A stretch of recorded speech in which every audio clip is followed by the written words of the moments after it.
You just these under the cabinet lights that I purchased on Amazon. Here I have two sets.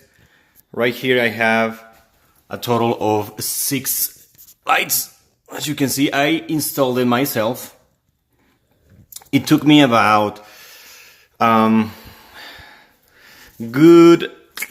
3.5 hours. I did it very carefully. I just did one hole in my cabinet, as you can see is right here. And then I very meticulously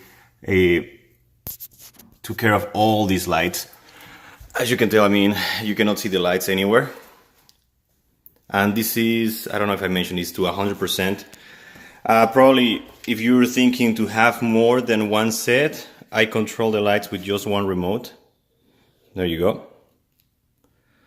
And I just want to show you one thing is that the lights are warm white, but they're a little bit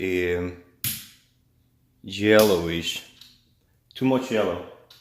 Just turn that way. Well, you cannot probably see there. Well, there you go.